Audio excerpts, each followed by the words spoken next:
Hi, my name is James Holroyd from Pocket Survey. Welcome to this demonstration and training session. I'm going to show you how the HHSRS Inspection Software works and how to create your inspection reports quickly and easily. It should be about 20 minutes long. Please email any questions that occur to you during the webinar. I call this a webinar since it's just for information and training purposes, not a hard sell webinar.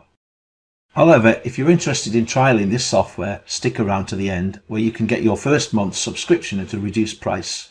And if you don't like the software after your initial month, there's no obligation to continue with your subscription. The first thing to mention about the app is that it's designed for mobile devices, but also works great on desktop computers. There's only one interface to learn, which looks the same on all devices. So you can use it on Apple or Android, tablets and phones, as well as desktop computers such as Windows, Mac and Chrome.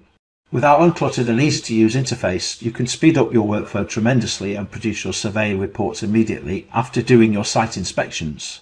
All our cloud-based apps look similar and have some common features. So, before we create a complete report from scratch, I'll briefly explain the common features running across all our PS Cloud apps. The button at the bottom left accesses all your reports, showing your building reports organised by town.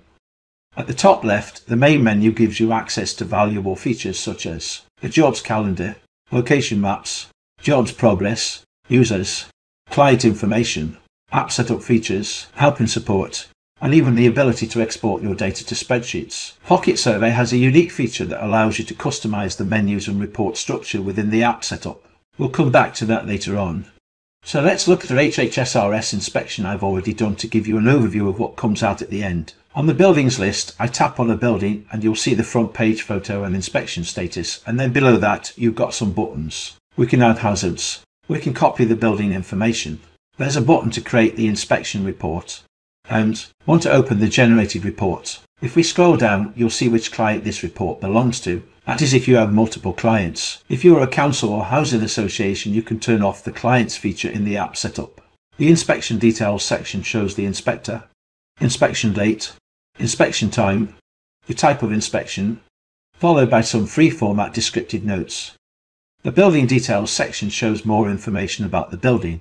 There's an optional building info sections to capture extra general information about the property. Of course, the most essential part of the report is the hazards section. You will see all the hazards inspected if you tap the View button, and you can add more hazards using the Add button. Finally, towards the end, you've got general building images such as floor plans, certificates, and any image you want to add to your report. If you want to make changes to the inspection, select the Edit button.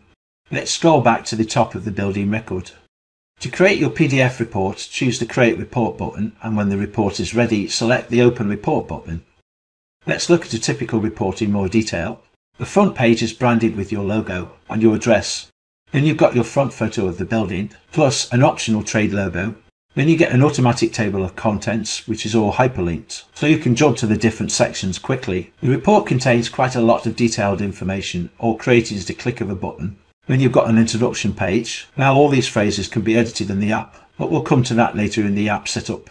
The overview section of the report shows inspection details, optional client details, building details, and if you're using the Remedial Works add-on feature, you can see the total cost of the remedial work for the hazards in this building, and you've got a breakdown of the status of all the hazards. If you've enabled the building and additional information feature, you can capture a lot of general information about the building. All of this is configurable in the app setup. Then there's an HHSRS executive summary showing the Category 1 hazards. Then, for each hazard, detailed information covers description, location, vulnerable group, ideal conditions, hazard status, defects, action recommendations, and any notes you've added. You can have up to 4 photos for each hazard. If you've chosen the Works add-on feature, remedial work details will be listed below the photo. A quick note here.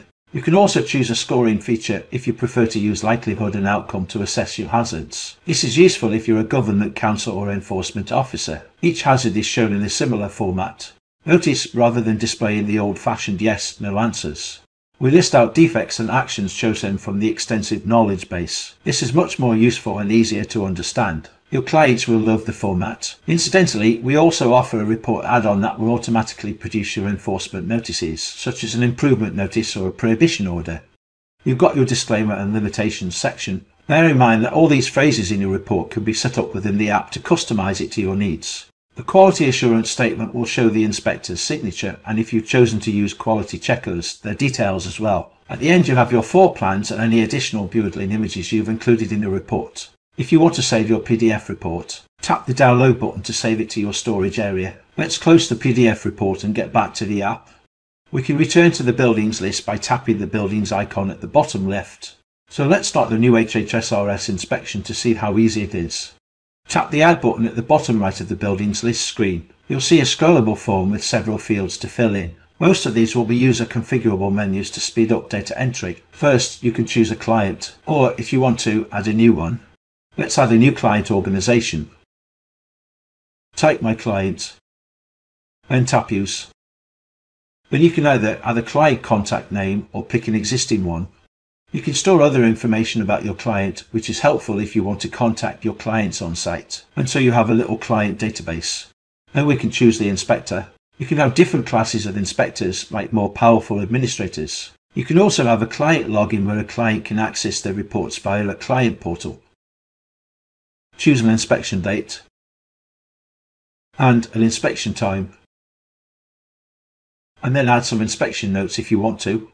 The inspection status menu helps you track the workflow of your reports. We use a color-coded pipeline approach where you go from schedule through to completed work. Remember, you can add this information on site or do it in the office if you prefer. Now let's add some building details. You have a place to add a building reference, or you can use a report reference instead. Adding addresses is easy since Google will search for the address if you start typing it in. You can import addresses in bulk using the import feature within the app. The building name is used to identify different buildings at the same address. Choose a building type. You can add an optional short description of the building. It's a good idea to allocate the report to a town, especially if you work nationwide. Choose a building age band,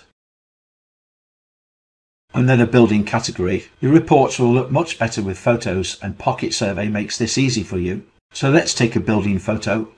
I'm going to choose one that I've already taken. Because I'm using a desktop computer, but you would snap this on site, directly from your camera. That's the photo added to the front page of your report. We use a similar approach when taking hazard photos. When I choose Save the Building Record, you'll notice it's prompting us to choose which inspection type to use, since it's a mandatory field. Choose an appropriate inspection type, then Save to add your report to the buildings list. Now we've set up the first part of the report. We can now inspect the hazards in the building. Let's start by entering information about damp and mold growth.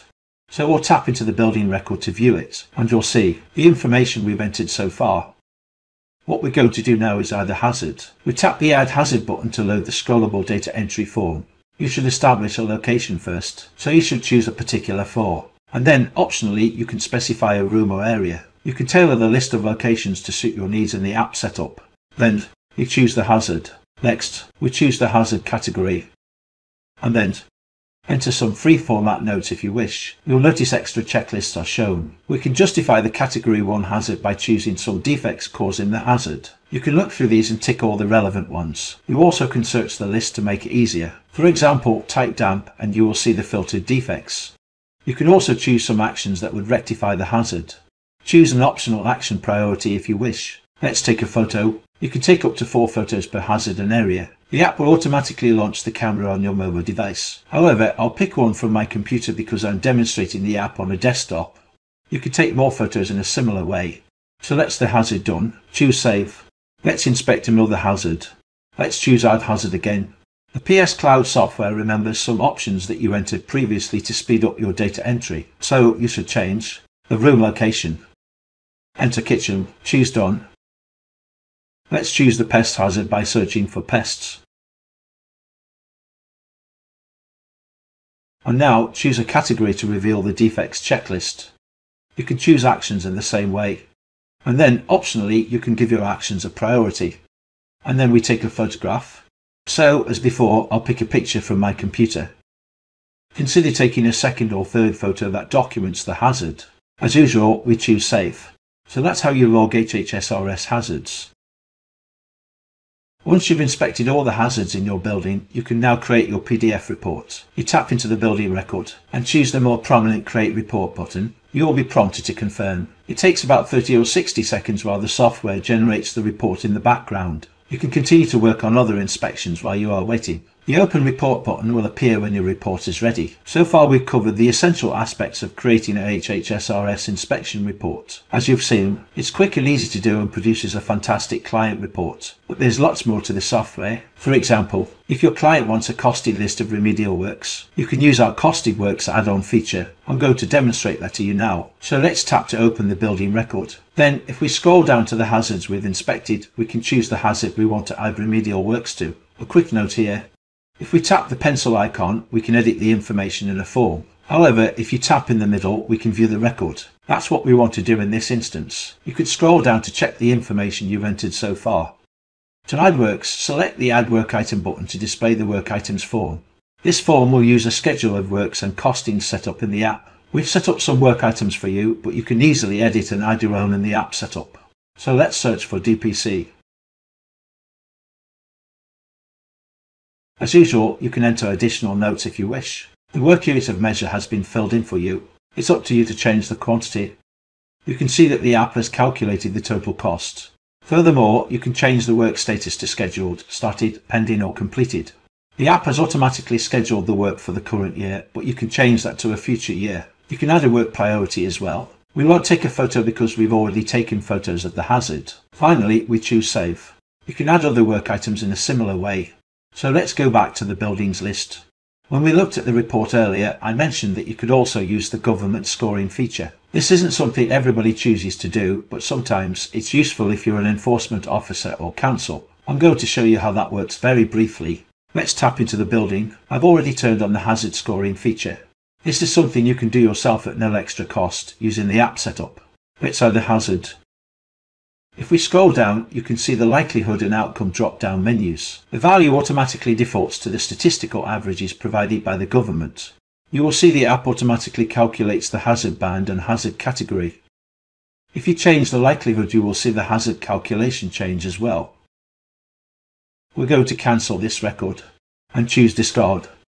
So let's get back to the buildings list. There are other useful lists apart from the buildings list.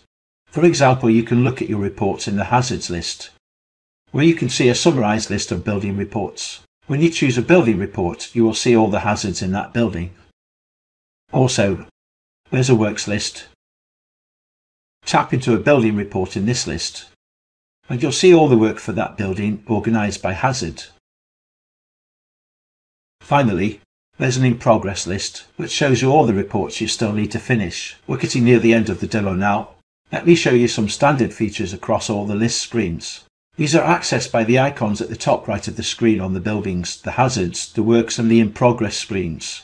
The spyglass icon lets you narrow down your list by using a filter. You've also got the tick icon, where you can tick multiple records, and then either delete or create a report for the selected records. You click the cross on the left to unselect. The curly icon at the far right is the synchronization button. You use this if you want to force synchronization from your mobile devices to your desktop and vice versa. At the beginning of this seminar, I briefly showed you some common features of all the PS Cloud apps. I guess you'd like to hear more details about these features. So I'm going to show you those now. The easiest way to get to the 3-bar menu is to tap the Home Buildings button at the bottom left. You will find these features when you tap the 3-bar menu at the top left. You'll see the common features running throughout all apps. So let's go into each one and explain in more detail. The Jobs Calendar lets you see your jobs by day, week, or month. If you click on a building address, you'll see the allocated time. You can then tap on it to view the building record. Let's go back to the calendar. You can always jump to today with the Today button at the top. Now let's look at the Maps feature. If you enter the postcode address, the Maps feature will show maps of all the buildings in your database. And as usual, you can tap to view the building record. If you want to get directions on site, you can scroll and then tap the View Map button. And this will launch Google Maps and allow you to get driving instructions by tapping the Get Driving Directions car icon. So that's the Maps feature. The Progress feature is handy for managing your workflow. The My Status screen on the left shows you the status of all your building reports. So if you tap Pending, you'll see all the pending building reports. Tap the cloud arrow if you want to go back up a level. The middle screen shows your building records in date order with the latest date at the top. You can view a record if you tap the middle of the form. If you tap the pencil icon, you can edit it. The screen to the right shows everything that still needs to be completed. With all these progress screens, you can add a new building record by tapping the plus icon. So that's the progress feature. Let's look at the users feature. As explained previously, you can have multiple types of users, such as an inspector only, an administrator who can configure the app, and a read-only client login. If you tap into a user, you can see details such as email, phone, address, signature, and so on. If you scroll down, you will see all the buildings they've inspected or quality checked. You can view the billing record if you tap the middle of the form. If you tap the pencil icon, you can edit it. So that's the user details. Let's back up a level. Let's look at clients. You can see all your clients in this list. If you scroll down to a particular client, such as Faster Surveys, you can see all your clients' details when you tap into the record. You can communicate with them on site with these buttons here on the right. You can also navigate to their address with Google Maps. If you scroll further down, you'll see all the buildings and reports scheduled or completed for this client. So that's the clients feature. Let's go back to the menu. The most revolutionary part of all the PS Cloud apps is the App Setup feature, where you can customize menus and report sections to suit your needs. You will see several configuration areas. We're going to cover each one. A side note here, you'll see each area on your mobile device as a separate tab. The App Options lets you set some general aspects of your app. One thing you can do is turn features on or off. For example, you might want to turn off the Clients feature because you don't have external clients. If we locate the Show Clients feature, we can set it to no or yes. The change will be immediate. To collapse the Show Features section, we tap the minimize arrow icon. You can configure many other features, so explore these during your trial period. Let's now look at the report fields like company name and address.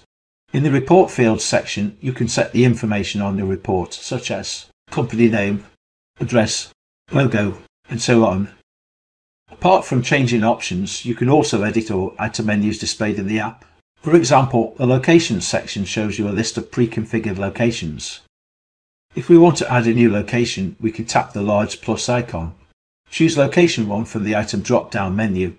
Then tap on the description pulled out to reveal the existing locations. Now we can type in a new location to appear in the menu. Remember to tap Use next to the plus symbol. Then tap Save and go back a level. The Inspection Options has many other menus that you can edit similarly, such as Action Priority and Inspection Type. Just get in touch if you need further help with the App Options feature. Let's move on. In the middle of the screen, you have a place to modify the hazard assessment menus. Let's do that now. Tap on the hazard to reveal the assessment menus used during the inspection. As you scroll down, you'll see Defect Statements, Action Statements, and Remedial Work Items. If you want to view these as a long list, click the View button. You can tap in the middle to view and edit them, or tap the Add icon to add a new work item. Let's add a new defect. Tap the Add icon, type in our new defect, such as broken windows, and then tap Save and return to the hazard options, and then back to the App Setup screen. That's the App Design feature. Don't be afraid of experimenting during your low-cost trial. We're always on hand to give you help and support. We can also control the report design to customize the PDF report to your needs. Let's expand the report design area first. Tap into the disclaimer section and we see the phrases that will appear in that section of the report. Tap on the edit pencil icon to edit a phrase and make any changes you want. You can also hide a phrase from appearing in the report by toggling the Show Option form right at the end. You can also hide whole sections from the report. For example, if you wanted to hide the building info section from a client report, tap into the layout item and toggle the Show Option to end. That's a very versatile report design feature. Now let's look at how Help and Support works. The Help and Support screen contains handy little tips about using the app, organised into sections. You can expand each section to reveal more details. For example, if I tap on How to Get Support, you can read some tips and access relevant links. That's the straightforward Help feature. Now let's look at tables and exporting your data to spreadsheet files. Note that this Tables feature will only appear when using a desktop computer. You'll see the main data tables in the app, such as buildings, hazard items. Let's expand the building table and you will see a spreadsheet view of the data. You can filter this view using the spyglass icon to focus on part of the table rather than the whole. At the bottom, you can see icons for importing and exporting your data. Tables are an advanced feature, so don't hesitate to contact us if you want to know more. Now, if you stick around a few more seconds, you will see a link to apply for a low-cost trial of this HHSRS inspection app. When you apply, you will get your first month's subscription at a vastly reduced price. Remember, there's no obligation to carry on your subscription after the trial month. And you've got access to the full software, including free training and support. If you don't like the software after that, that's no problem. Just let us know and we won't bill you, and you can continue your search for a digital solution for your HHSRS inspections. Thank you very much for watching. If you want to learn more about any of our PS Cloud apps, please visit our website pocketsurvey.com, where you'll see lots of information about all our building and inspection software. So that's the PS Cloud HHSRS Inspection Software in a nutshell. I hope you enjoyed the seminar. Bye for now and see you soon.